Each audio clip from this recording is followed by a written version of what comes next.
গত কয়েকটা দিন তেমন ভিডিও মেক করতে পারছি না, খুব যে ব্যস্ত তেমনটাও না, কিন্তু কেমন জানি কিছুই করতে মন চাচ্ছে না। আসলে দেশের এই অস্থিরতায় কেমন জানি নিজেকে স্থির করতে পারছি না। আসসালামু আলাইকুম, সবাইকে ওয়েলকাম জানাচ্ছি আমার আজকের ভিডিওতে। ছাত্রদের বিজয় উল্লাস দেখে গর্বে যেন বুকটা ভরে গেল, মনে হলো তাদের সাথে নেমে এই উল্লাসে যোগ দিয়ে, কিন্তু প্রতিবন্ধকতার কারণে যাওয়া হয়নি। কিন্তু চোখটা সবসময় ছিল টিভির পর্দায় আর মনটা ছিল রাজপথে। মনে মনে খুব আফসোস হচ্ছিল, ইস যদি যেতে পারতাম। শাহবাগের উদ্দেশ্যে এত বড় মানুষের মিছিল, হিসেবে মেলাতে পারছিলাম না এত মানুষ এলো কোথা থেকে। আরেকটা দল যখন বঙ্গভবনে গেল, দেখি ওরা প্রধান ফটক পেরিয়ে ভেতরে ঢুকে গেল, তখন মনে মনে খুব আফসোস হচ্ছিল, ইস আমি যদি সেখানে থাকতে পারতাম। কারণ আমি যখনই এই ভবনের সামনের দিক দিয়ে যেতাম তখনই মনে হতো ভেতরটা কেমন, একটু যদি ঘুরে দেখতে পারতাম। এর ভেতরটা ঘুরে দেখার ইচ্ছে আমার বহু পুরনো, তাই যখন দেখলাম সবাই দল বেঁধে বঙ্গভবনে ঢুকে যাচ্ছে তখন খুব আফসোস হচ্ছিল। কিন্তু আমার এই আফসোসটা খুব বেশিক্ষণ স্থায়ী হলো না, কারণ একটু পরে টিভিতে যা দেখলাম তা মনে হয় আমি কেন, আমার মতো এরকম যারা খুব সাধারণ তারা কল্পনাও করতে পারেনি কোনো সভ্য সমাজে এরকম অসভ্যতা হতে পারে। লজ্জায় নিজের মুখ নিজেরই লুকোতে মন চাচ্ছিল, কারণ এই ডিজিটাল যুগে যেখানে ঘরের কথাই ঘরে থাকে না, সেখানে এরকম একটা জায়গা যেখানে একটা দেশ প্রধান বসবাস করে, সেখানে গিয়ে এরকম চুরি ছাঁচরামি করছে, সব রকম ছোটলোকেপনার মাত্রা ছাড়িয়ে এই কেমন আচরণ আমাদের। মনে মনে দোয়া করছিলাম যদি বহির্বিশ্বে আমাদের এই নোংরামিটা যদি দেখতে না পারতো, কিন্তু তা তো অসম্ভব, কারণ ভালোটা প্রচার হোক না হোক খারাপটা খুব দ্রুতই প্রচার হয়। তখন মনে মনে নিজেকে ধন্যবাদ দিলাম, ভাগ্যিস যায়নি, তাহলে হয়তোবা এই চোরের সাথে নিজের চেহারাও ক্যামেরায় ধরা পড়ত। যাক, তারপর ভাবলাম যাই হোক, সরকার পতন হয়েছে, এবার সব শান্ত হবে, আমরা এবার শান্ত বাংলাদেশে নিঃশ্বাস নিতে পারবো, সবাই যার যার কাজে আবার ব্যস্ত হতে পারবো। কিন্তু সন্ধ্যা হতে পাড়া মহল্লার যে বিভৎস চিত্র চোখে সামনে আসলো তা মনে হয় কল্পনাও করতে পারিনি। ক্ষমতাসীনরা পালিয়েছে, তাই এতদিন যারা অবহেলিত ছিল তারা তাণ্ডব শুরু করলো। জ্বালাও পোড়াও আর ভাঙচুরের শব্দে কেমন যেন কুকড়ে যেতে লাগলাম। খবরে পুলিশের উপরে অমানবিক নির্যাতন, লুট, ডাকাতি, হত্যা, কি বিভৎস বাংলাদেশ। নিজের ঘরে নিজেকে সেফ মনে হচ্ছিল না। মনে হচ্ছে এই বুঝি কেউ দরজায় কড়া নাড়বে আর দরজা খুলতেই কতগুলো পাশবিক চেহারা দেখতে পাবো। 1971 সালে সেই কাল রাত্রির কথা বারবার মনে করিয়ে দিচ্ছিল। সিদ্ধান্ত নিলাম কাল সকালে ঢাকার বাইরে যাব, কারণ এরকম দমবন্ধ পরিবেশে কেমন যেন নিঃশ্বাস নিতে পারছিলাম। নিজের ঘরে নিরাপত্তাহীনতায় ভুগছিলাম আর ভাবছিলাম এ কেমন দেশ আমাদের। সকাল হতে ব্যাগ গুছিয়ে নিলাম,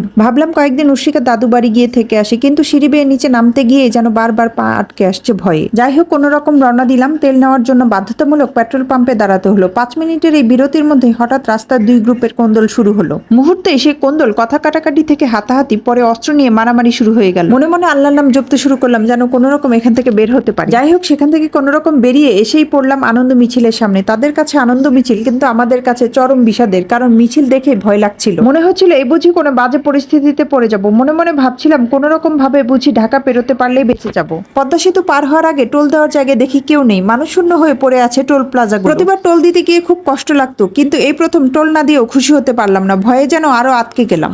যাই হোক, অবশেষে পদ্মা পেরিয়ে ঢাকা ছাড়তেই যেন স্বস্তি পাচ্ছিলাম। পুরো ভিডিওটি দেখার জন্য এবং এতক্ষণ সাথে থাকার জন্য সবাইকে ধন্যবাদ। কথা হবে নতুন কোনো ভিডিওতে, সে পর্যন্ত ভালো থাকবেন সবাই। আল্লাহ হাফেজ।